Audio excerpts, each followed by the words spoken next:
निर्णय संविधानाच्या विरुद्ध आहे, कसा तो शासन निर्णय अल्ट्रा व्हायरस आहे आणि कसा तो शासन निर्णय भारतरत्न डॉक्टर बाबासाहेब आंबेडकरांनी जे मागासांसाठी जी स्पेस निर्माण केली, अनइक्वलला इक्वल म्हणजे बरोबरीचं आणण्यासाठी त्यांच्यावर कसा घणाघाती आहे, ह्या संबंध बाबी घेऊन आज माननीय महसूल मंत्री तसेच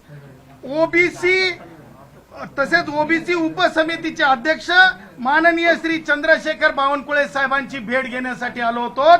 बावनकुळे साहेबांसोबत सविस्तर चर्चा झालेली आहे आणि त्या चर्चेमध्ये आम्ही स्पष्ट सांगितलेलं आहे की एक भीती जी आहे ती आम्ही दाखवलेली आहे, एक डर खडा किया है मेरे आम तौर पे वाडी तांड्यामध्ये राहणाऱ्या भावांवर, मासेमारी करणाऱ्या कोळी भावांवर की आता तुमचं काही खरं नाही, प्रमाणपत्र तर आम्ही आता आमच्या दादागिरीने मिळवू। ती भीती, ते डर कुठेतरी नायनाट करण्यासाठी, त्या डरवर फवारणी करण्यासाठी ग्रामीण भागामधलं सांगायचं तर ह्यासाठी आम्ही आलो होतो आणि ते डर जे होतं ते आम्ही साहेबांना सांगितलं। आम्ही म्हणालो की जिल्हा अधिकारी असतील, डेप्युटी कलेक्टर असतील, महसूलचे अधिकारी असतील, हे अधिकारी दबावाला बळी पडतात, हे अधिकारी एका विशिष्ट समूहाच्या मसल पॉवरला म्हणजे घाबरत आहेत, त्याचबरोबर मनी पॉवर, पॉलिटिकल पॉवरच्या आधारे या सामान्यातल्या सामान्य गावातल्या म्हणजे एकूण जो कष्टकरी समुदाय, घाम गाळणारा समुदाय, या समुदायावर कुठल्याच प्रकारचं त्यांच्या आरक्षणावर गंडांतर येऊ नये आणि म्हणून तुम्ही प्रथम दार्शनिकपणे ह्या गोष्टीचं गांभीर्य लक्षात घेतलं पाहिजे म्हणून आम्ही विनंती केली। तुम्हाला सांगतो माननीय सरकार हे ओबीसींचं सुद्धा आहे।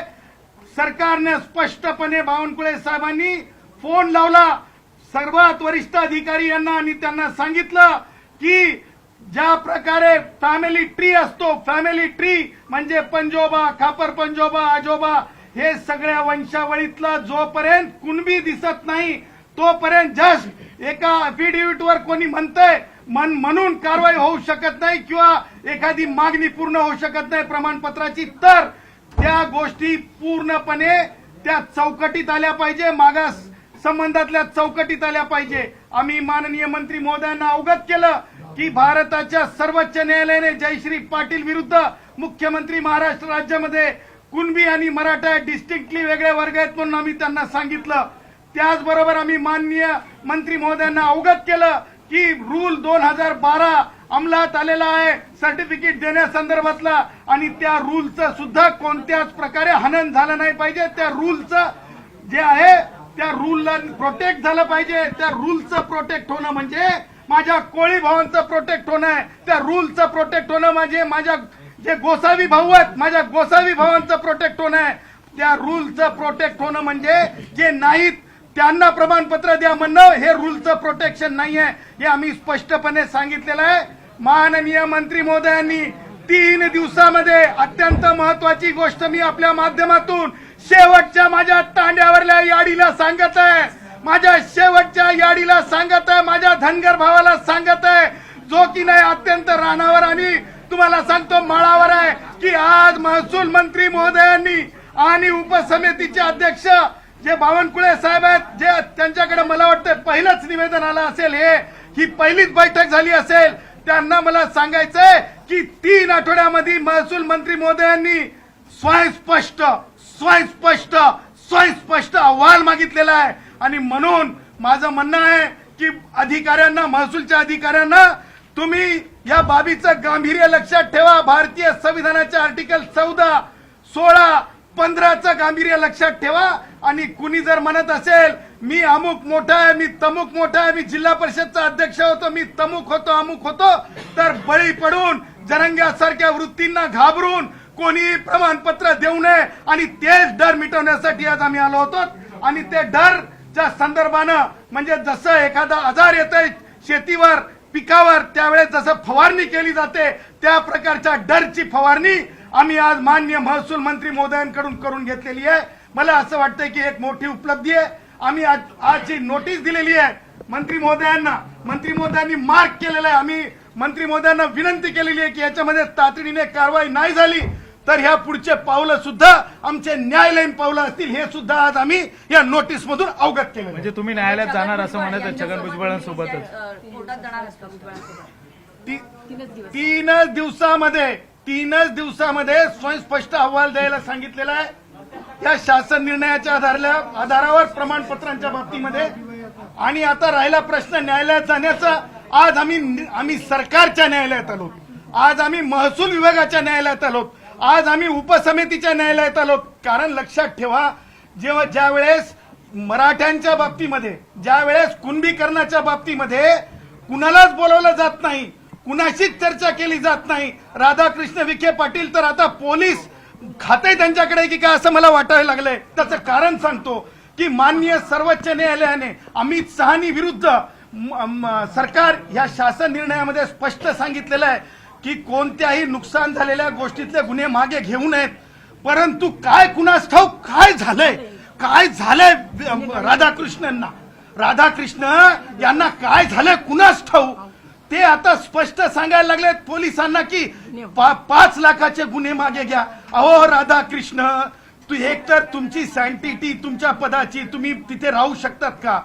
कारण एक्झिक्युटिव्ह पोझिशनवर तुमच्यावर आपराधिक गुन्हा झाल्याच्या नंतर तुम्ही तिथं राहणं कितपत योग्य आहे?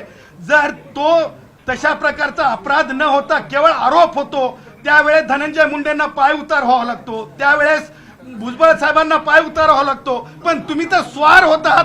तुम्ही तर आता गृह खातं सुद्धा तुम्ही हातात घेतलं की काय असं दिसतंय. तुम्ही तर आता म्हणजे ते काय शिरसाट समाज कल्याण मंत्री आहेत की नाही की आता मला तेही प्रश्न पडलाय. ते सुद्धा समाज कल्याणच्या बैठका आणि समाज कल्याणचे शासन निर्णय होताना तरी शेड्यूल कास्ट मध्ये जन्माला आलेले शिरसाट मधून त्यांना तुम्ही बोलवत नाहीत का, असा प्रश्न सुद्धा मी उपस्थित करतो. हे उपस्थित केलेल्या प्रश्नांची उत्तरं तरी राधाकृष्ण विखे पाटील देतील उजळ माथ्यानं, आणि जर दिलं नाही तर राधाकृष्ण विखे पाटील स्टेप डाऊन होतील, एवढी मात्र आज या क्षणी अपेक्षा आहे. मात्र मनोज जरांगे पाटील असं म्हणतायत की छगन भुजबळांनाच आता जेलमध्ये टाका. कसं बघताय या सगळ्या वक्तव्य?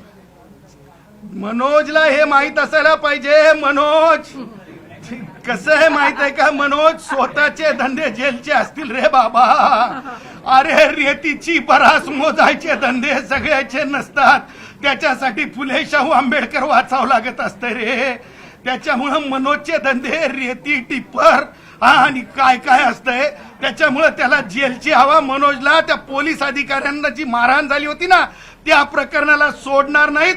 आणि कोणतंच प्रकरण ज्याच्यामध्ये हिंसा आहे, ज्याच्यामध्ये एसटी महामंडळातील बसेस फोडलेल्या आहेत, असं एकही प्रकरण गॅरंटी देतो, डंके की चोट पे सांगतो, एक प्रकरण तर मागे घेऊन दाखवू द्या.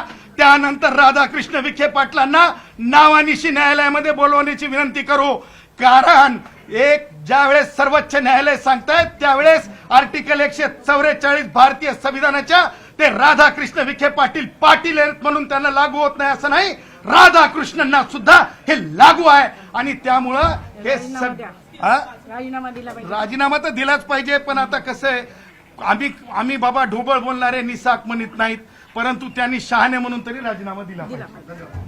एक मिनिट सर, राज ठाकरे आणि उद्धव ठाकरे यांची आज भेट झाली आणि कुठेतरी युतीची चर्चा ही होताना दिसते आहे. दोघं महापालिकेमध्ये एकत्र येतील असं सगळं काही चित्र जे आहे ते सध्याला उभं दिसत आहे. कशा प्रकारे बघताय या दोघांचं? कसं आहे, महाराष्ट्रात काही गोष्टी अशा म्हणजे तुम्ही पत्रकार बोलायला लावता म्हणून बोलणं आवश्यकच आहे. कसं आहे की आज राज ठाकरेला मी एका चॅनलवर बोलताना पाहिलं की म्हणे ते जरंगेच्या आंदोलनाचं काय झालं. अरे बाबा, राज ठाकरे ज्या दिवशी जरंग्या मुंबईमध्ये होता, आम्ही गठोडं बांधून गोधडी गुंडाळून त्याला जा म्हणून कोर्टात गेलो, त्यावेळेस तुम्ही काय हाताची घडी तोंडावर बोट होतं की काय? ते गेले की आपले बोलवले पत्रकारांनी एंटरटेनमेंट. त्याचबरोबर आज राज ठाकरे आणि उद्धव ठाकरे एकत्र आलेत ना. बघा, मी नेहमी म्हणत असतो 2 मेरिट होल्डर स्टुडंट्स मधल्या मार्क्सच्या आधारे प्रवेश निश्चित होतात. 2 राजकीय नापास माणसाच्या आधारावर कोणतेही राजकीय यश येत नसतं, हे वेगळं सांगण्याची गरज नाही.